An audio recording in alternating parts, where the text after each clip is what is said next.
Hey guys, Movie Fan here to talk to you a little bit about Citizen Kane.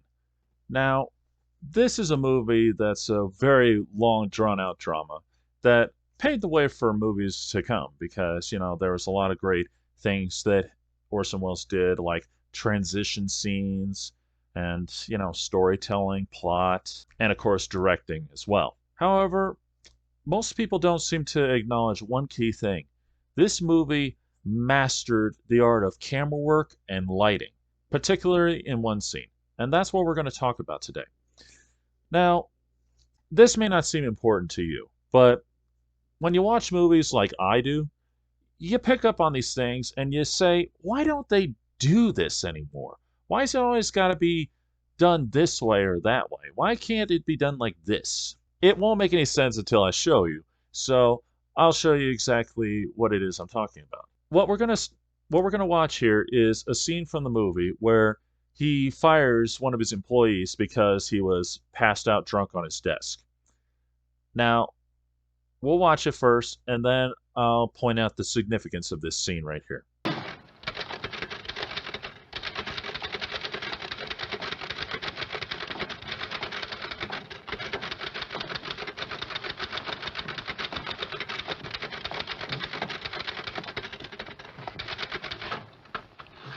Hello, Jedediah. Hello, Charlie. I didn't know we were speaking. Sure we're speaking, Jedediah.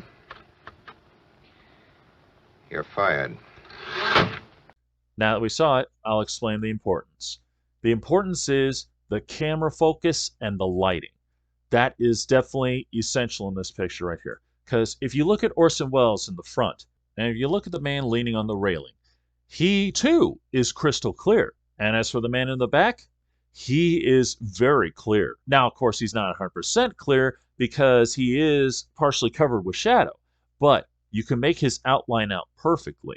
Now, I know you're probably thinking this is just the work of HD restoration, right? Wrong. It is not. This is the work of the perfect setting for focusing the camera and using the lighting to your advantage. Orson Welles knew what he was doing when he did this scene, and it was perfect.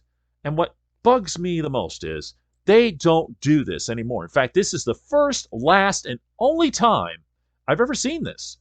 Because, if you watch movies nowadays, what do? You got two people in a room, one guy's talking, and this guy blurs out. But when the other guy's talking, they blur that guy out just so you can focus on him.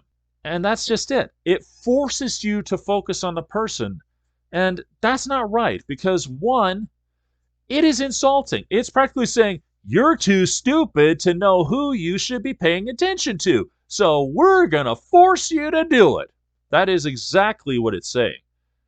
And at the same time, why do you need to do this?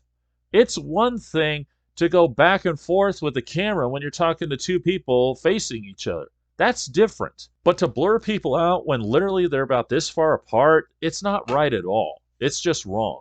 The biggest example would be Godzilla 2014, when Ken Watanabe was talking to that general. And it's very annoying to watch, because, why do we need to do this? They're both in the same room together. We could see one clearly talking. We don't need to be forced to focus our eyes on him. So, why don't they do this anymore? Why don't they master the focus on the camera like this? I don't know. For whatever reason, it just never caught on. Because, like I said, to the best of my knowledge, this has only happened in this movie and this movie alone. And it's never happened again. And if you think I'm wrong, just take a look at your movies now. Just think about that. This is Movie Fan, signing off.